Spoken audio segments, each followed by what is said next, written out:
right, we're going to get started here. For those of you who know me, hi. For those of you who don't, my name's Camille, and I've been with Chenard's for about the last 5 years. I've been growing blueberries for a little bit longer than that. So let's get started on blueberry varieties and what to expect. We're going to go over just really quickly blueberry basics. We've got all about blueberries class coming up, so I don't want to repeat too much. We're going to go over traits to look for if you're looking for large berries, small berries, different types of harvest or timing of harvest. And then we're going to get into a closer look on specifics of blueberry varieties. So we'll be looking at them in order of harvest time frame, early, mid to late, and mid and late varieties. Then we're going to end with the specialty varieties, dwarf varieties for containers, my editorial, personal flavor heroes, that sort of thing. So blueberry basics. Most of you probably already know this, but it's false information that blueberries are hard to grow. They have specific soil needs, but once you get around the soil needs and the pruning, they're pretty much a breeze to grow. They need really high acidity, 4.5 to 5.5 pH. A good acid planting mix at planting is really going to help with your soil acidity and your nutrients. Good idea to test the soil every couple of years, make sure your pH is remaining stable. You can use sulfur to acidify. You can continue fertilizing with acidic fertilizer as well, like your Rhodioazalea camellia fertilizer. I usually fertilize about 3 times a year, and that seems to be about the sweet spot. Pruning needs, it's important to know that most blueberries will produce on new wood. There are a couple varieties that if you aren't quite as good at pruning will still produce on older wood.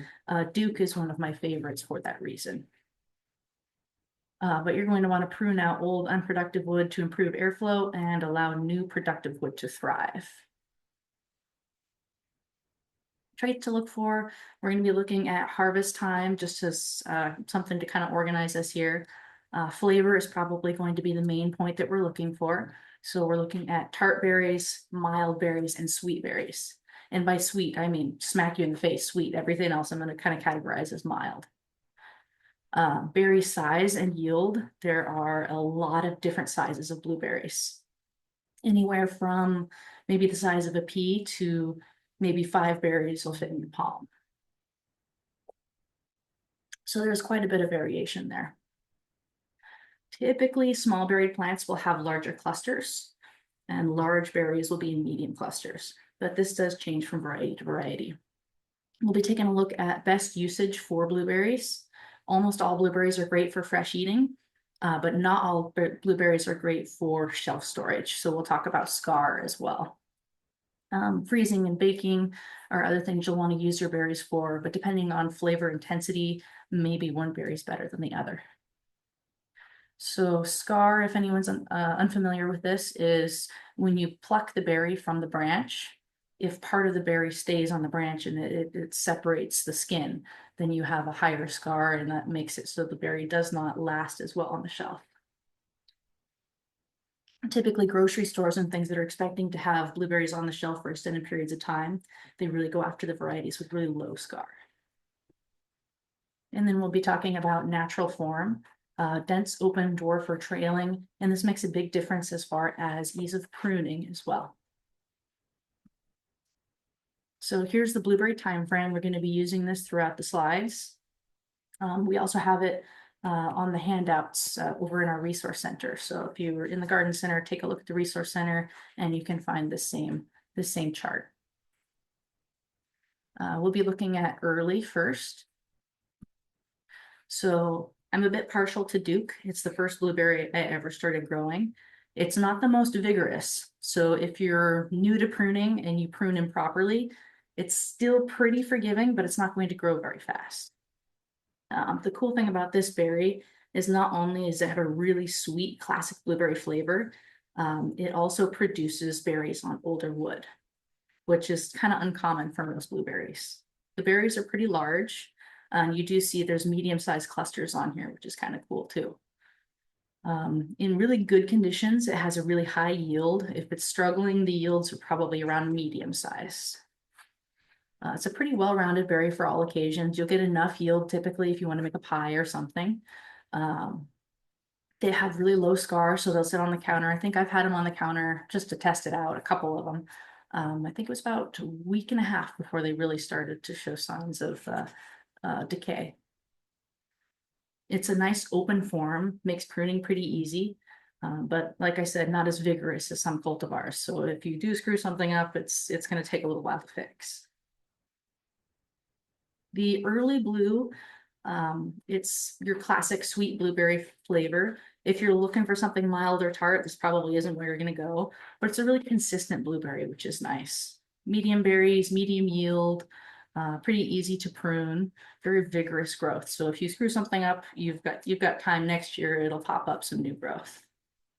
It has low scar, so good for storing on the shelf, great for fresh eating. You can use these in jams and things as well. The Patriot is one of the really interesting blueberries because rather than having that kind of really sweet blueberry flavor, they're kind of acidic and tart. So if you're going after an interesting flavor, like untraditional blueberry, Patriot's a really good one. Massive berries, maybe not as big as Chandler, but very large. Medium yield, really great for freezing and canning, but they do have a high scar, so don't leave them on the counter. Vigorous habit, open growth, but it's only about 4 feet tall, so it's a little bit stocky. Some blueberries are more prone to disease than others, so watch for bacterial blight on this one. Make sure you're keeping up on your copper fungicide sprays in the dormant season. I have a question. What do you mean by scar? So scar is what happens when you pluck the blueberry from the stem. If there's an injury where the stem was, like say that the skin peels back a little bit, it doesn't tear cleanly, then that's a high scar.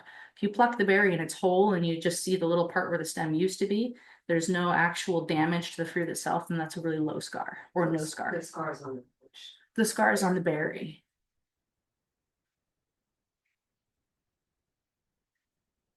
Recca, this is a really interesting early variety. A lot of people seek it out.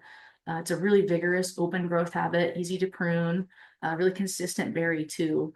Very high yield, medium berries, but they're really dark blue. So if you want to do like cake decorating or something where aesthetics are really important, this is a really cool blueberry. It's a mild flavor, so it's not super sweet, it's not super tart. Really good flavor, honestly, in my opinion, but it's nothing on the higher spectrum of things. Oh, and this Recca does have high scar, so not great for sitting on the countertop. Spartan's a really interesting one too. It's not so much on the tart side of things, it's more on the mixed flavor.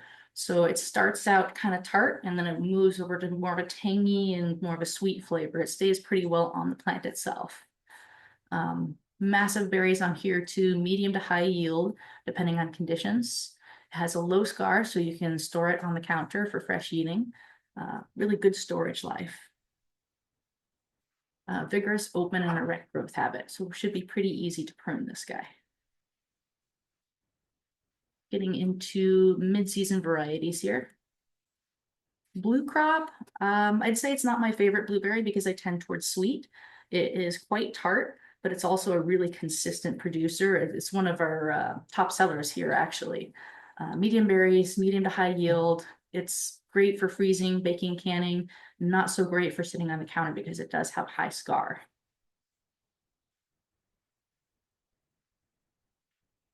Blue Jay is a mild flavor, but it's got a pretty high yield. I say medium high. We're checking in with OSU here. They've done a lot of research on these blueberry varieties, and they tend to say it's medium to high.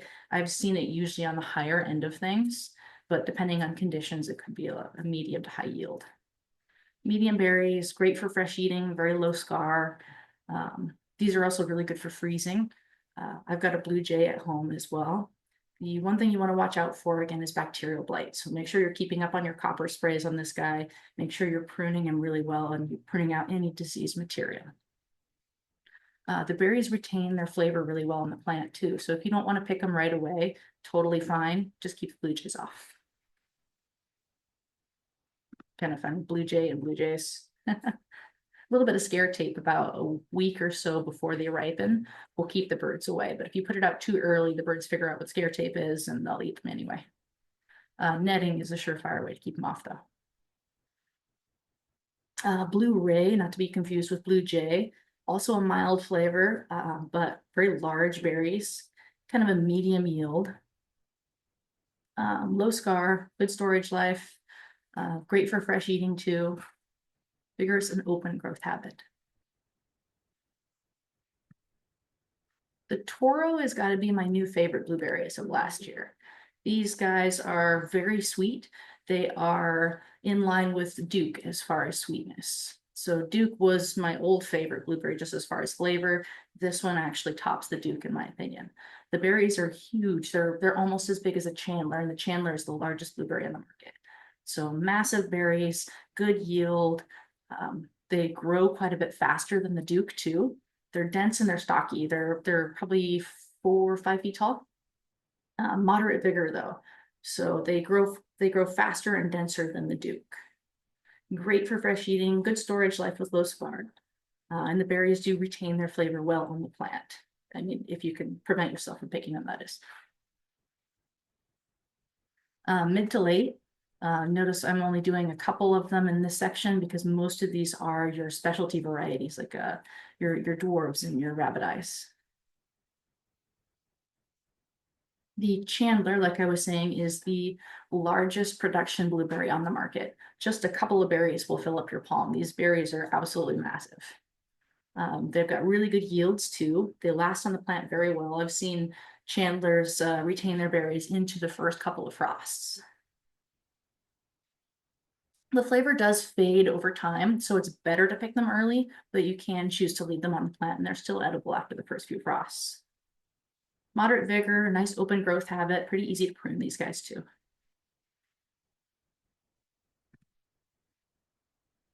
Jersey. This is actually my coworker's favorite because it's even sweeter than the Duke. It's kind of crazy sweet. Every now and then we've got a couple jerseys in later in the fall, and you can pick them here at the store. The berries are kind of small, so it makes it kind of fun to harvest, but it's also a bit of a job. So if you want to just pick a couple of them and have a meal, go with the Chandler. If you want to pick a bunch of them, do like cake decorating or something like that, then the Jersey is probably a better choice.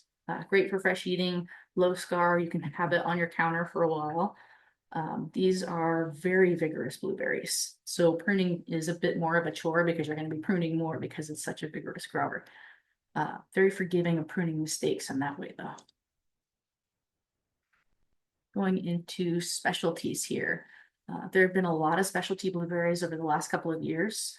Some are better than others. Some are newer varieties based on varieties that started coming out a few years ago. So Sapphire Cascade is probably one of my favorite of the specialty varieties. It's an interesting blueberry because it's actually made to grow in a hanging basket and cascade over the top. And by hanging basket, I mean like maybe a 5-gallon hanging basket. It can stay very, very small. It's probably going to get 12 to 14 inches tall and then cascade over the pot.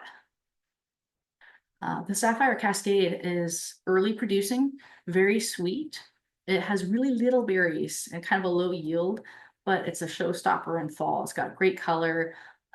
Most people don't know that they're hanging blueberries, so it's really kind of a conversation starter too. But mostly good for fresh eating and ornamental. That doesn't really produce enough to do your canning and your pies and things. Moderate vigor and a low trailing habit. You don't really need to prune these guys, and they're actually semi-evergreen. So if you have them in a protected area, they may actually retain all of their leaves in winter, which is kind of neat. Pink icing, we're getting into the rabbit eyes here. We usually see northern highbush, but there are some exceptions here. The rabbit eyes usually want higher heat, hotter summers. So the production value on these may not be as good as most of your other Pisidiums. Pink icing is really sweet, and it's actually grown as an ornamental too. The new growth comes out pink, which is kind of fun. Great for fresh eating, baking, and preserves when you actually get the yield. But they do have small berries, kind of a rounded habit, so it makes it a nice, well-kept bush. The Midnight Cascade This is the precursor to your Sapphire Cascade. It was bred first. It has basically the same growth habit, looks great in a pot. The flavor is not quite where it should be. That's why they went to the Sapphire Cascade. I think it's a superior blueberry overall. But if you like the kind of mild, slightly tart berries, then this is a good one. They actually have a medium yield, but small berries and kind of an interesting flavor. I'd say they're more along the lines of, you've seen Vicinium ovatum, the ovation huckleberry. I've actually got one right behind everybody. The flavor is similar to those berries there. Low trailing, this again, just like the Sapphire Cascade, is a semi to full evergreen, depending on where you put it and how protected it is in winter. Peach sorbet.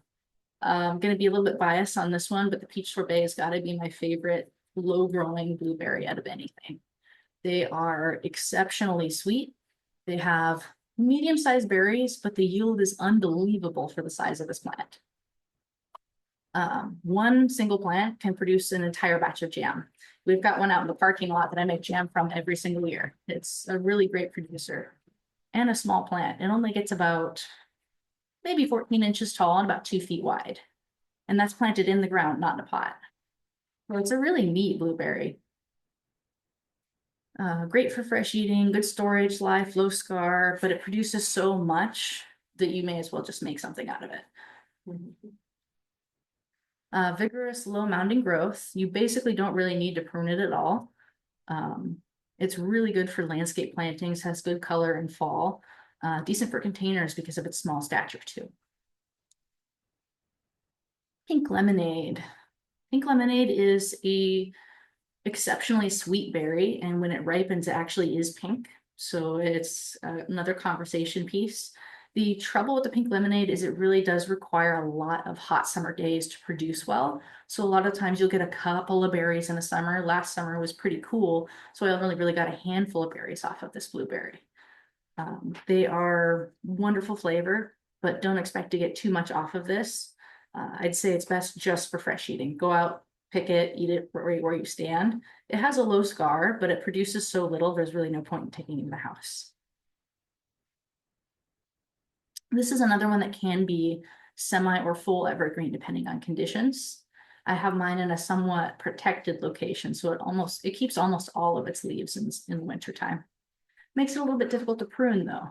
Usually you're pruning blueberries when they're completely dormant. You don't have to worry about the leaves. You can really see the structure. This berry is very vigorous and it keeps all its leaves. So it makes it a little bit harder to prune.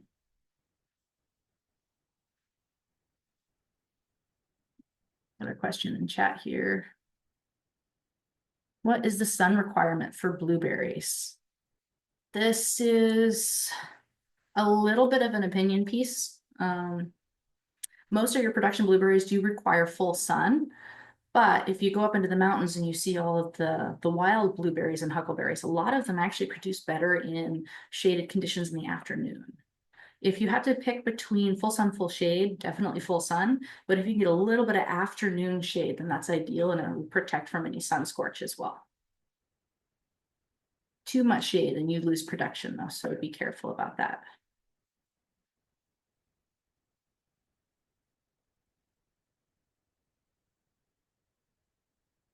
The Raz.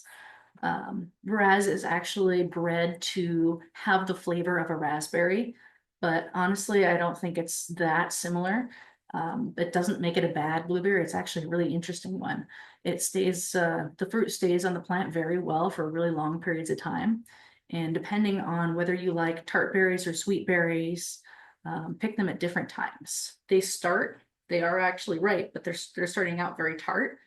And as it goes through the season, they become very sweet. So you can kind of pick your range of flavors with this berry. Medium berries and medium yield. These are really attractive looking bushes, very vigorous, upright growth. They're pretty easy to prune, excellent flavor throughout the season. Overall, really good berry. But because it is a little bit of a newer variety, sometimes they're a little bit more expensive or harder to find. The sweetheart blueberry is something that I've just come across this year. So I'm going off of information that I have found from OSU and a couple of other sources here. This is actually an ever-bearing blueberry. So you're going to get 2 harvests per year in this blueberry, which makes it really stand apart from the others. They are very sweet with medium berries, medium to high yield, good for fresh eating, low scar, good for baking as well, attractive looking blueberries, at least in the photos I've seen. Medium vigor and upright growth habit. So it should be pretty easy to prune as well. The ones that we have out in the yard right now look really, really nice, good structure to them. But I'm really excited to see what happens with these this year. Another special variety for containers is the top hat. I believe this was the first out of small varieties that I know of that was produced. They're lightly sweet, medium berries and medium yield, proportionally, of course. But they only grow about 1 to 2 feet high, kind of rounded. So they're really great for containers, really great for small landscape plantings, and they have some pretty good fall color too. They're kind of a maroony red. Not the best blueberry, but for such a small stature, it's pretty awesome. And I think that's all the varieties that I have to discuss for you today. We've got all of these in stock with the exception of the Raz at the moment, and we are going to be posting this video on YouTube at a later time. I'm gonna open it up for questions right now, and thanks everybody for participating. How does Legacy do? Sorry? How does Legacy do? Legacy does really well. The flavor profile, I'm a little bit iffy on. I feel like they sell out before they produce every year. But they're a really good blueberry and they're pretty easy to prune. I've never seen any rubbing branches. They just kind of naturally grow properly that I've seen here. And how do you handle sunscorch? Sunscorch? Yeah. The best thing to do is just put them in a location where they don't get sunscorched to begin with. You can put a shade cloth over the top of it, plant something near it that will give it some shade in the afternoon. If you have sunscorch tips, they're really not going to recover from that. So pruning in the off season is the best way to deal with that. Are there particular varieties that do better in direct late afternoon sun than others? There are some varieties that don't do as well, but most varieties do pretty well.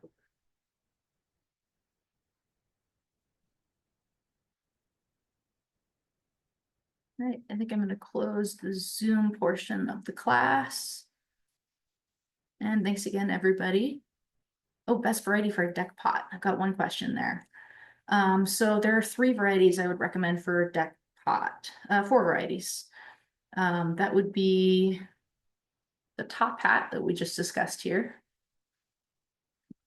Top hat, the Sapphire Cascade, Midnight Cascade, and the Peach Sorbet all do well in pots. Personally, I actually pot all of my blueberries, but depending on the size of the pot and the porch, you might want something smaller. I've got one more question here. I had a Patriot that died last year. It was about 30 years old. The Elliot next to it is still fine. Is it safe to plant another blueberry? Blueberries typically only live to be about 40 years old. If you got it when it was already established, chances are it's hit that mark and the production dies down and then the plant eventually dies as well. So it could just be an old age thing. The only reason you wouldn't want to plant a blueberry in the same location is if it had something like a phytophthora or root rot that would spread through the water. I'm going to say that's probably just old age if it's over 30 at that point. And any blueberry should be fine to replace it.